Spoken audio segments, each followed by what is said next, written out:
الحمد لله رب العالمين الرحمن الرحيم مالك يوم الدين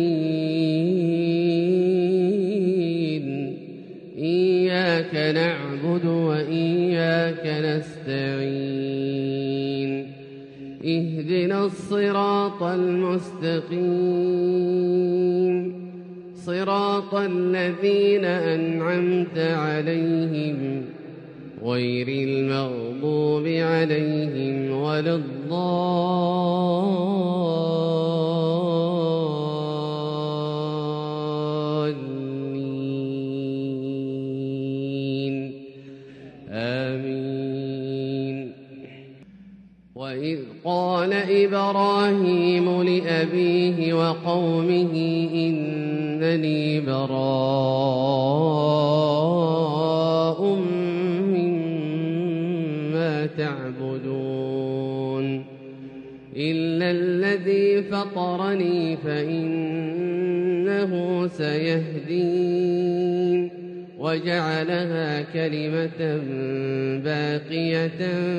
في عقبه لعلهم يرجعون بل متعت هؤلاء وآباءهم حتى جاءهم الحق ورسول مبين ولما جاءهم الحق قالوا هذا سحر وإنا به كافرون وقالوا لولا نزل هذا القرآن على رجل من القريتين عظيم أهم يقسمون رحمة ربك نحن قسمنا بينهم معيشتهم في الحياة الدنيا ورفعنا بعضهم فوق بعض درجات ليتخذ بعضهم بعضا سخريا ورحمة ربك خير مما يجمعون ولولا أن يكون الناس أمة واحدة لجعلنا لمن يكفر بالرحمن لبيوتهم سقفا من فضة ومعارج عليها يظهرون ولبيوتهم أبوابا وسررا عليها يتكئون وزخرفا وإن كل ذلك لما متاع الحياة الدنيا والآخرة عند ربك للمتقين ومن يعش عن ذكر الرحمن نقيض له شيطانا فهو له قرين وإنهم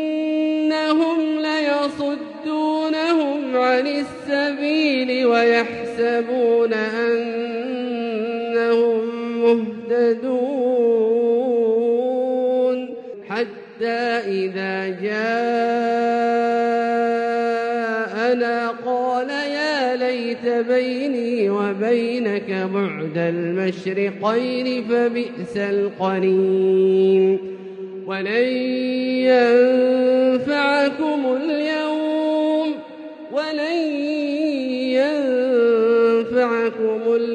إذ ظلمتم أنكم في العذاب مشتركون أفأنت تسمع الصم أو تهدي العمي ومن كان في ضلال مبين فإما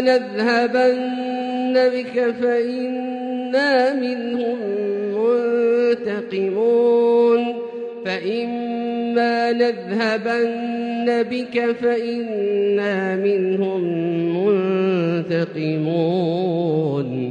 أو نرينك الذي وعدناهم فإنا عليهم مقتدرون فاستمسك بالذي أوحي إليك إنك على صراط مستقيم وإنه لذكر لك ولقومك وسوف تسألون واسأل من أرسلنا من قبلك من رسلنا أجعلنا من دون الرحمن آلهة يعبدون ولقد أرسلنا موسى بآياتنا إلى فرعون وملئه فقال إني رسول رب العالمين فلما جاءهم بآياتنا إذا هم منها يضحكون وما نريهم من آية إلا هي أكبر من أختها وأخذناهم بالعذاب لعلهم يرجعون وقالوا يا أيها الساحر ادع لنا ربك بما عهد عندك إننا لمهتدون فلما كشفنا عنهم العذاب إذا هم ينكثون ونادى فرعون في قومه قال يا قوم أليس لي ملك مصر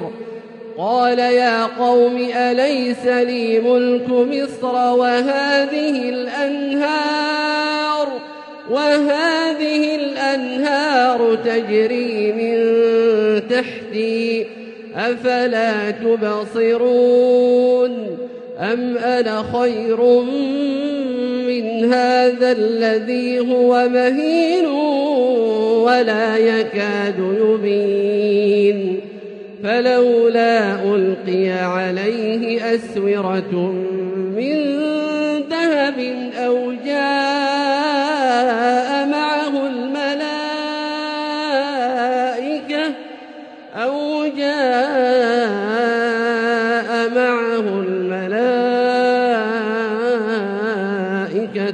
مقترنين